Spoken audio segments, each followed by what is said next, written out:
Okay, hi boys and girls. This is your wonderful, wonderful, wonderful Emmy who loves you very much and is willing to read these chapter books for you because I love you so very much. And anyway, um, I'm going to read a question and answer from our Bible question and answer book. How can I be better friends with God? The question is. The answer is you can know about a famous person, but the only way you truly know that person is by spending time one on one with him or her. Have to spend time with them, talk to them, get to know them. Your parents and your pastor and your Sunday school teachers can tell you all about God, but what really makes you know him as a close friend is spending time with him for yourself. That's what Jesus did. He took time away from his followers, his disciples, to talk to his heavenly Father. He went to talk to God early in the morning, and he went often. When you spend time praying to God and reading his word, the Bible, you feel close to him all day long. Mark chapter 1, verse 35 says, The next morning Jesus awoke long before daybreak and went out alone into the wilderness to pray. And that's what he did every morning. All right. Now I'm going to read about Curdie and the goblins and the princess. Goblins in the king's house. Oh my. When Curdie fell asleep, he began at once to dream. He thought he was climbing the mountainside from the mouth of the mine, whistling and singing Ring Dod Bang. And when he came upon a woman and a child who had lost their way. From that point, he went on dreaming everything that had happened to him since he had met the princess and Ludi, everything indeed, up to the point where he was wounded, captured, and imprisoned by the men-at-arms. Now he thought he was lying awake where they had laid him, when suddenly he heard a great thundering sound. The Cobbs are coming, he said. They didn't believe a word I told them. The Cobbs will be carrying off the princess from under their stupid noses, but they shan't. That they shan't. He jumped up as he thought, and he began to dress, but to his dismay he found that he was still lying in bed. For in fact he wasn't really even awake, only dreaming that he was. At length, in an agony of despair, fancying he heard the goblins all over the house, he gave a great cry. Then there came, as he thought, a hand upon the lock of his door. It opened up, and, looking up, he saw a lady with white hair.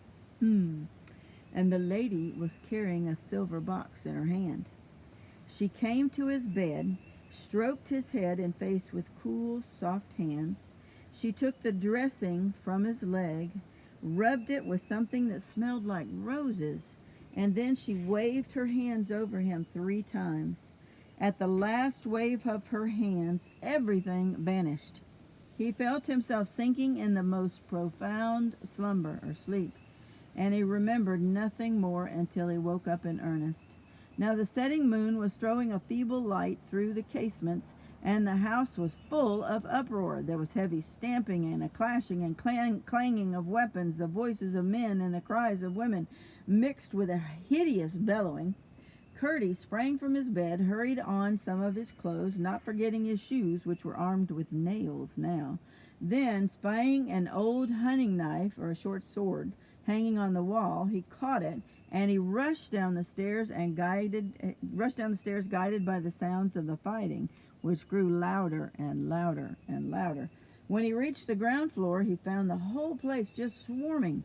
All the goblins of the mountain seemed gathered there. He rushed among them, shouting, 1, 2, hit and hew, 3, 4, blast and bore.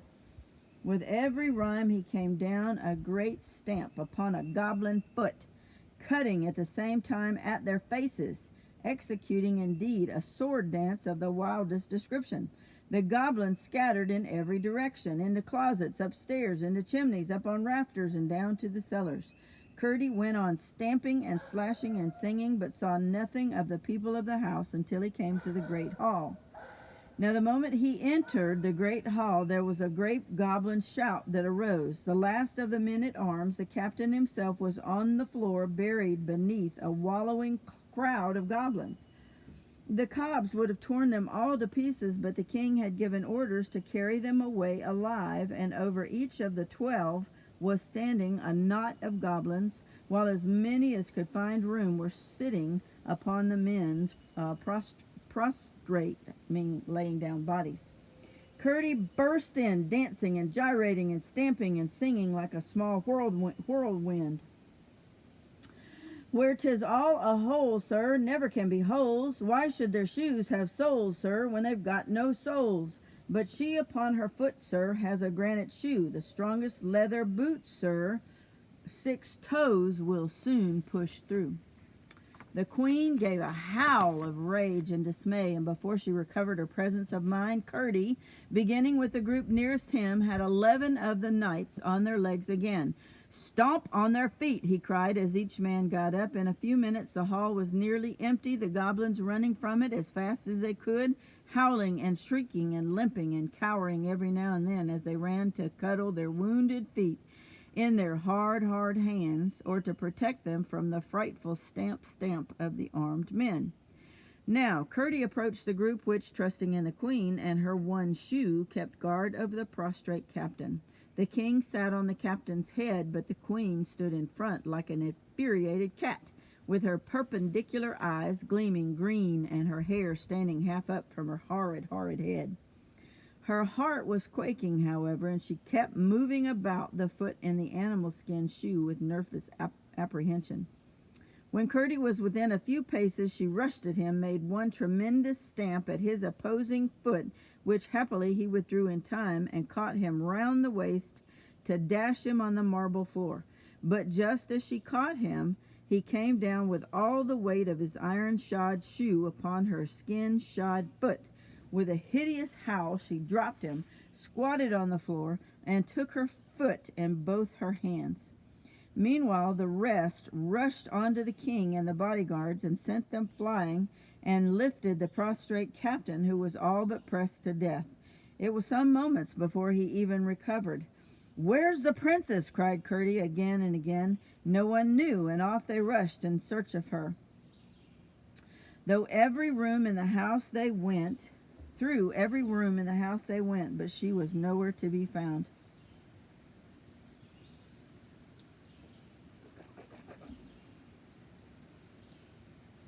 Neither was one of the servants to be seen, but Curdie, who had kept to the lower part of the house, which was now quiet enough, began to hear confused sound as of a distant hubbub, and set out to find out where the hubbub was coming from. The noise grew as his sharp ears guided him to a stair, and so to the wine cellar.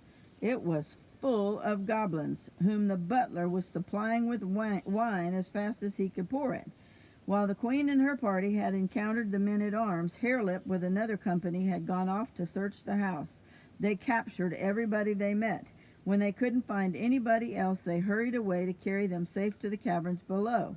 But when the butler, who was amongst these, found that their path lay through the wine cellar, he persuaded them to taste the wine. As he had hoped, they no sooner tasted it than they wanted more and more and more. The routed goblins joined them, and when Curdie entered, they held vessels of every description, from saucepan to silver cup, and they were all pressing around the butler, who sat at the tap of a huge cask of wine, filling and filling and filling. Curdie cast one glance around the place before commencing his attack, and saw in the farthest corner a terrified group of the servants, who were not being watched at the moment, but cowering without any courage to attempt their escape. Among them was the terror-stricken face of Ludi. Nowhere could he see the princess. Seized with the horrible conviction that Harelip had already carried her off, he rushed amongst them, unable for wrath to sing any more, but stamping and cutting with greater fury than ever. "Stamp on their feet! Stamp on their feet!" he shouted. In a moment the goblins were disappearing through the hole in the floor like rats and mice. Presently the goblins were reinforced from above by the Goblin King and his party, with the queen at their head. Finding Curdie busy amongst her unfortunate subjects, she rushed at him once more with the rage of despair, and this time she gave him a bad bruise on his foot. Then a regular stamping fight got up between them. Curdie, with the point of his hunting knife, keeping her from clasping her mighty arms about him as he watched his opportunity of getting a good stamp at her skin-shod foot. But this time the queen was more wary as well as more agile than she was before. The rest of the goblins, finding their enemy thus matched for the moment, paused in their headlong hurry and turned to the shivering group of women in the corner. As if determined to emulate his father and have a son-woman of some sort to share his future throne, Harelip rushed at them, caught up Ludi, and sped with her to the hole. She gave a great shriek, and Curdie saw the plight she was in. Gathering all his strength, he gave the queen a sudden cut across the face with his weapon, and came down with all his weight on the proper foot, and swung to Ludi's rescue. The prince had 2 defenseless feet, and on both of them Curdie stamped. Just as he reached the hole, Harelip dropped his burden and rolled, shrinking into the earth. Harelip dropped his burden and rolled, shrieking, into the earth. Curdie made one more stab at him as he disappeared, and caught hold of the senseless Ludi, and Curdie dragged her back to the corner where he mounted guard over her and prepared once more to encounter the queen. Now her eyes were flashing like green lightning. The queen came on with her mouth open and her teeth grinning like a tiger's, followed by the king and her bodyguard of the thickest, fattest goblins. But at the same moment, in rushed the captain and his men and ran at them, stamping furiously. The goblins dared not encounter such an onset, so they scurried away, the queen first of all. Of course, the right thing would have been to take the king and queen prisoners and hold them hostages for the princess, but they were so anxious to find her that no one, and here's a picture of the wine cellar. There's the queen, and there's Curdie. I was trying to find the man sitting on the wine thing and giving oh, there he is. He's sitting on he's exhausted from giving everybody wine, trying to get them to get drunk, so that Curdie and the soldiers could fight them. And there's the Ludi and the rest of them.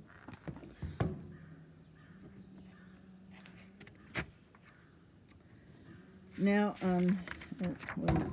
I can't remember my sentence. Let's see. The right thing would have been to take the king and queen prisoners and hold them hostages.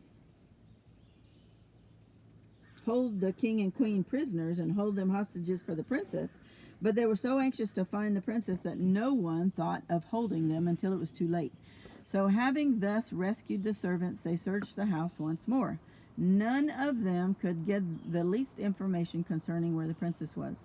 Ludi was almost silly with terror, and although scarcely able to walk, she would not leave Curdie's side. Again, he allowed the others to search the rest of the house, where, except a dismayed goblin lurking here and there, they found no one, while he requested Ludi to take him to the princess's room. She was as submissive and obedient as if he had been the king. He found the bedclothes tossed about, and most of them on the floor, while the princess's garments were scattered all over the room, which was in the greatest confusion. It was only too evident that the goblins had been there. Curdie had no longer any doubt that she had been carried off at the very first of the inroad. With a pang of despair, he saw how wrong they had been in not securing the king and the queen and the prince, Harelip. He determined to find and rescue the princess as she had found and rescued him, or meet the worst fate to which the goblins could doom him. Just as this resolve dawned upon his mind, and he was turning away for the cellar to follow the goblins into their hold, something touched his hand. It was the very slightest touch, and when he looked, he could see nothing. Feeling and peering about in the gray of dawn, his fingers came upon a tight thread. He looked again, but still could see nothing. It flashed upon him that this must be the princess's thread.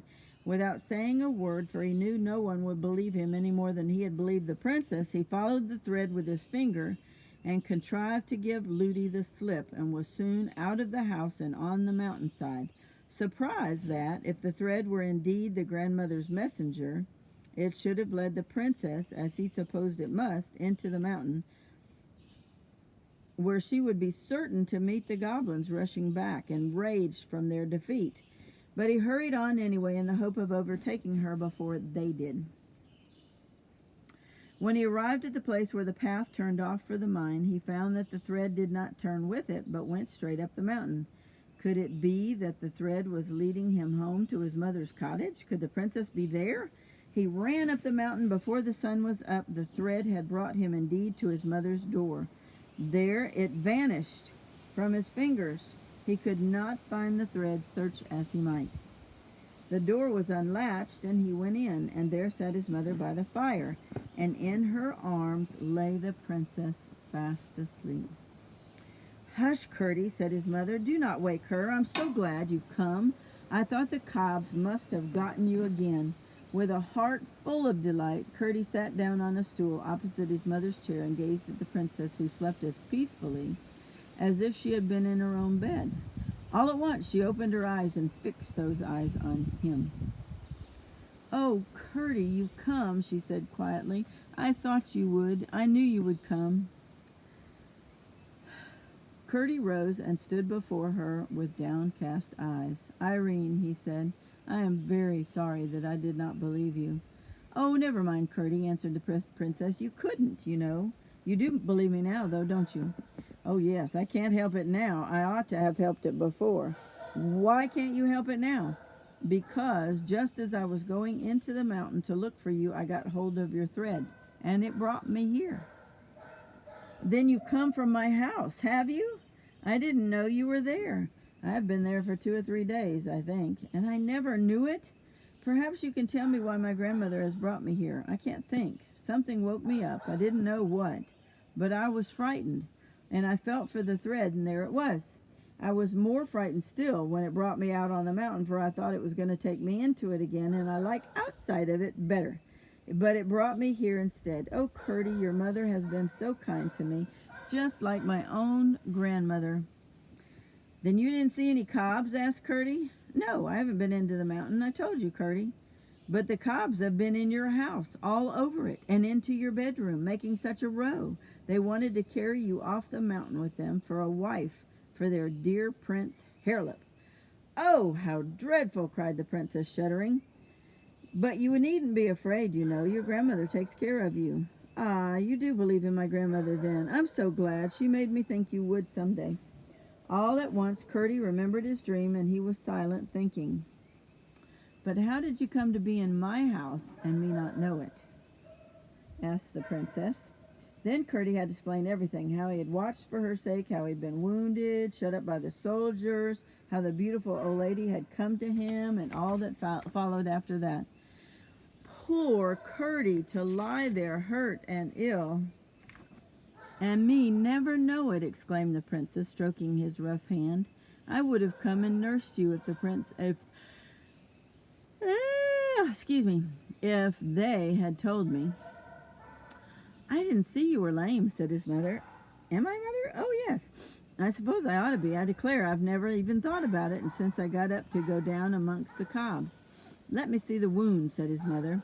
He pulled down his stocking, and except for a great big scar, his leg was perfectly sound. Curdie and his mother gazed in each other's eyes full of wonder, but Irene called out, "I thought so, Curdie. I was sure it wasn't a dream. I was sure my grandmother had been to see you.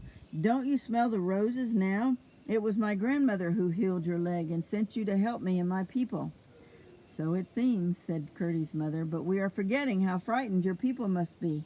You must take the princess home at once, Curdie, or at least go and tell them where she is." "Yes, Mother, only I'm dreadfully hungry. Do let me have some breakfast first. They ought to have listened to me. Then they wouldn't have been taken by surprise." "That is true, Curdie, but it's not for you to blame them much for not believing, you remember." "Yes, Mother, I do. Only I must really have something to eat. I don't know why that dog is barking." Yes, you shall, as fast as I can get it, said his mother, rising and setting the princess on her chair. But before his breakfast was ready, Curdie jumped up so suddenly as to startle both his companions. Mother, mother, he cried, I was forgetting. You must take the princess home yourself. I must go and wake my father. Without a word of explanation, he rushed to the place where his father was sleeping. Having roughly roused him with what he told him, he darted out of the cottage. He had all at once remembered the resolution of the goblins to carry out their second plan upon the failure of the first plan. No doubt they were already busy, and the mine was therefore in the greatest danger of being flooded and rendered useless, not to speak of the danger to the lives of the miners. Thus, when he reached the mouth of the mine and had aroused all the miners within reach, he found a good many more just entering. They all hurried to the gang by which Curdie had found a way into the goblin country. There his father had already collected a great many blocks of stone with cement, ready for building up the weak place known to the goblins. Although there was not room for more than 2 to be building at once, the miners managed by setting all the rest to work and preparing the cement and passing the stones to finish in the course of the day a huge buttress filling the whole gang and supported everywhere by the livestock. Sorry. Before the hour when they usually stopped working, they were satisfied the mine was secure from flooding. They had heard goblin hammers and pickaxes busy all the time, and at length fancied they heard sounds of water. But that was otherwise accounted for when they left the mine, for they stepped out into a tremendous storm which was raging all over the mountain. The thunder was bellowing, and the lightning lancing out of a huge black cloud which lay above it and hung down its edges of thick mist over its side. The lightning was breaking out of the mountain too. I'm getting very sleepy. Sorry. The lightning was breaking out of the mountain too and flashing up into the cloud. The wind was blowing as if it would blow him off the mountain, but anxious about his mother and the princess, Curdie darted through the quick of the tempest. The moment his hand fell on the latch, through all the uproar of winds and waters came the joyous cry of the princess, "There's Curdie! Curdie! Curdie!"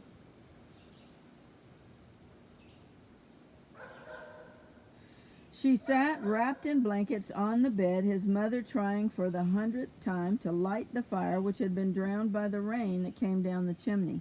The clay floor was one mass of mud, and the whole place looked wretched.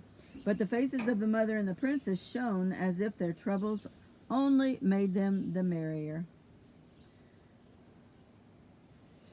Curdie burst out laughing at the sight of them. "I never had such fun," said the princess, her eyes twinkling. "How nice it must be to live in a cottage on the mountain."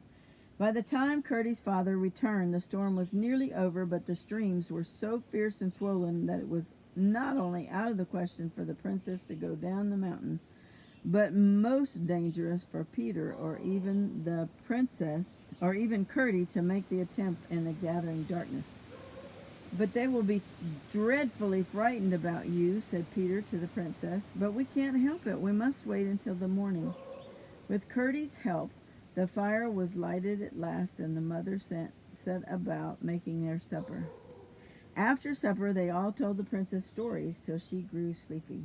Then Curdie's mother laid her in Curdie's bed, which was in a tiny little garret room. As soon as she was in bed, through a little window low down in the roof, she caught sight of her grandmother's lamp shining far away. She gazed at the beautiful silver globe until she fell asleep. I need to read that last paragraph again. I think I went to sleep. With Curdie's help, they lighted the fire at last, and the mother set about making their supper. After supper, they all told the princess stories till she got very sleepy. Then Gertie's mother laid her in Gertie's bed, which was in a tiny little garret room. As soon as she was in bed, through a little window low down in the roof, she caught sight of her grandmother's lamp shining far away. She gazed at the beautiful silver globe till she went to sleep. One chapter left that Granddaddy will read. Bye. Have a good day.